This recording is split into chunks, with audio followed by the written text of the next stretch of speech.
Now, prehistoric ruins near the ancient West Bank city of Jericho have been given World Heritage status. The decision was made after a UN conference vote just past Sunday.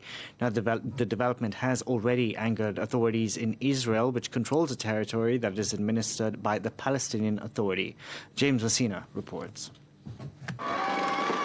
For many Palestinians, it was long overdue, as the site of el-Sultan, just outside the city of Jericho, gets added to UNESCO's World Heritage List.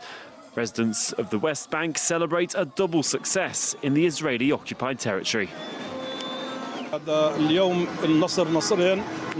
This is both a political and a cultural victory. There was a fierce battle with the Israelis during the past month to prevent Jericho from being registered on the heritage list.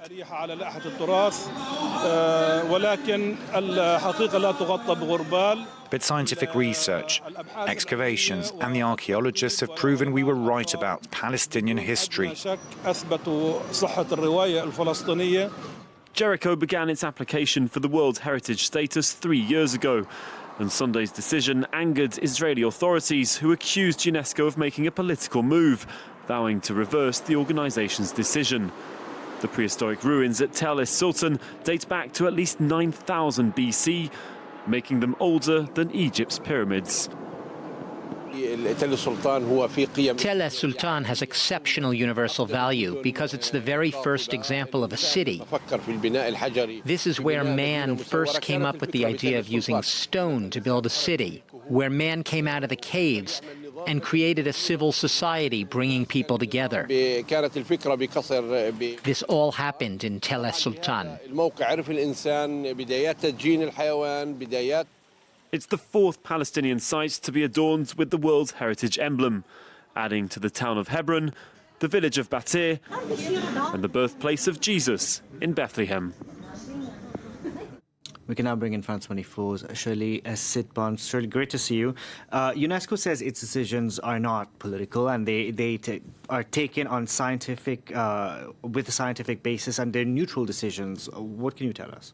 Yes, they are trying to dissociate. Of course, in many areas in the world where there is conflict, of course, archaeological facts, these heritage sites, they have a different importance. It's not just important to preserve this prehistoric sites. For them, it has a meaning also politically today. When you claim lands, if UNESCO says it's a Palestinian land, it makes a difference. If it says it's in Palestine, it's different. If it says it's a Jewish site or a Christian site, it's different. Now, this time, it's not a Jewish site or a Christian site. It's way, way older. It's prehistoric. And UNESCO has tried to use terms to dissociate and take the politics out of there. It says, yes, this is prehistoric. The other sites, the Jewish site, Christian sites, are nearby. They're not here, meaning Israelis and Palestinians, you are not involved. This is science, and we want to preserve this site no matter what, because it's in humanity's interest.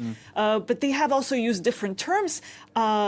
A few years ago, so we saw in the story we just saw that the importance of this site, of course. But a few years ago, also in the West Bank, there was a case that was handled very differently by also UNESCO, but not the current director, Audrey Azoulay, but the previous director. And at the time, it was more politicized. For example, this is in the West Bank with Rachel's tomb. This is Benjamin Netanyahu at the time trying to say that historic sites in the West Bank are actually Israeli sites. And UNESCO said, no, these are Palestinian sites. And in their documentation, they said this is Palestinian.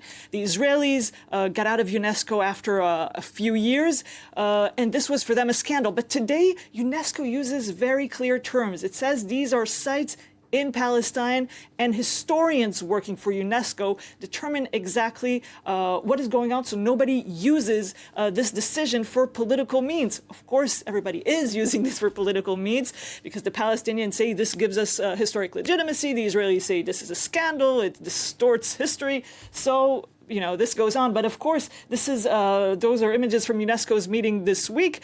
And Israel and Palestine are not the only places involved. Also, there's Ukraine and other areas where there's conflict. And UNESCO says this is our mission, protecting historic sites from wars, from conflict, and various things. Now, you have one specific example of where this was used, a site in Uganda, which was an ancient king's tomb. Yes, yes.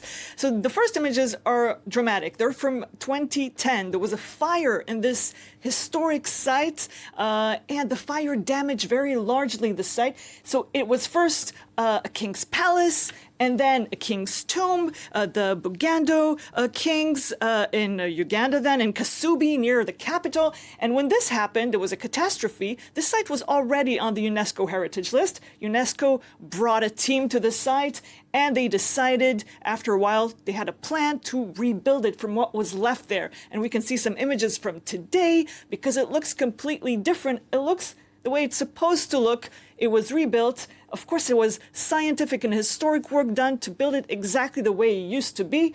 It was visited also by local officials, by UNESCO officials. The rituals and various ceremonies continue at the site. And basically, this is what UNESCO does. It's supposed to also preserve, rebuild, and protect for the future. Find the funds also to protect. Funds for this came from Japan. And it's not just the rebuilding that took several years. It's also a plan to educate local populations and train them on how to put an end to fires, something that can happen very easily. So this is part of the work of UNESCO, and also protecting other sites from earthquakes, from global warming today, thinking ahead. And that way, World Heritage is protected for many, many decades, maybe centuries. It's been going on for more than 60 years now. Thank you very much for that, Shirley. Shirley Sitbon there.